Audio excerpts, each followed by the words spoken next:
不久前，我国航天工业又迎来重大喜讯，长征5号携空间站天河核心舱成功迈出中国空间站组建的第一步，引发众多关注。中国航天在近年来发展势头的确很猛，并且呈现出多点开花的趋势，而我国海上火箭发射也有了新进展。根据《环球时报》近日的一篇报道，位于山东烟台海洋市的中国新型火箭基地在5月份正式投入运营。而与四川西昌、海南文昌、甘肃酒泉卫星发射中心不同的是，海洋火箭基地是我国首个支持海上发射的火箭基地。与此同时，烟台正在打造我国首个海上发射母港。根据负责人表示，海洋基地主要负责人表示，该基地主要为长征系列与捷龙系列火箭服务。关于长征火箭，想必大家都很熟悉了，而这个捷龙系列火箭来头同样不小。捷龙系列火箭由中国航天科技集团研制，是一款专门为商业化所研制的低成本火箭。2019年8月17号，捷龙1号遥一运载火箭在酒泉发射升空，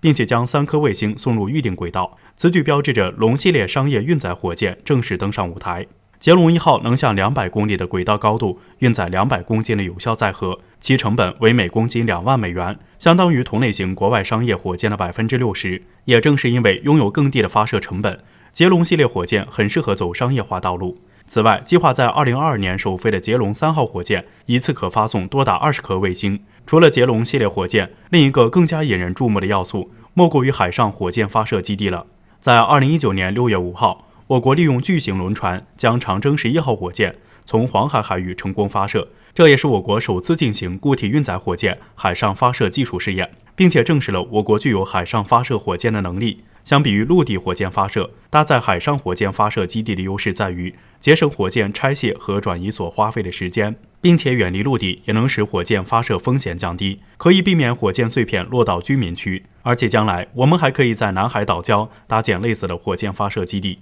使得我国火箭发射位置上有更好的选择。总体而言，海上火箭发射基地也最适合商业火箭发射的模式。目前全球正式运营的海上火箭发射基地仅一家，名为海上发射公司。这个海上发射公司由美国波音公司商业空间分公司、俄罗斯能源火箭公司、乌克兰南方设计局与挪威科瓦纳集团4家国际公司合作建设的。而中国烟台海上火箭发射基地将是全球第2个海上火箭发射基地，由中国独立建设，这与当前中国建设空间站的情况很相似。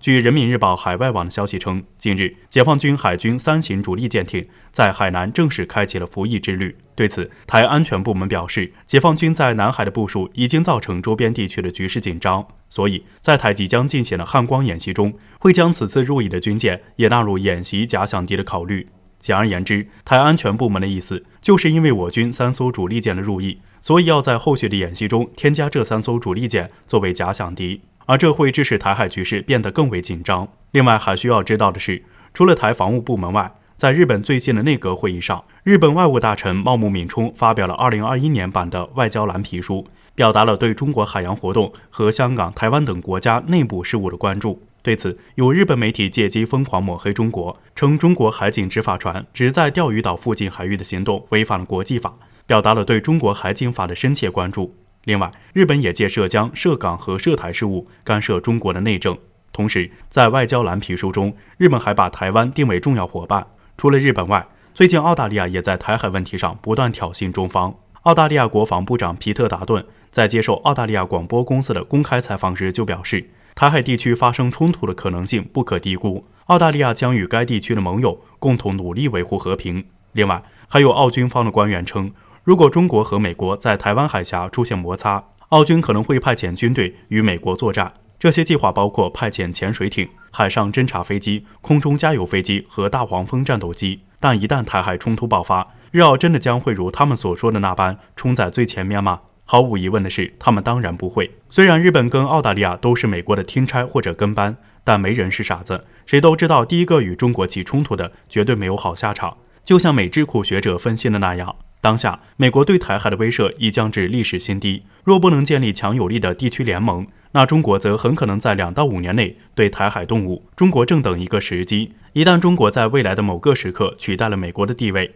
那届时美国的盟友将瞬间化为美国的敌人，成为中国的盟友。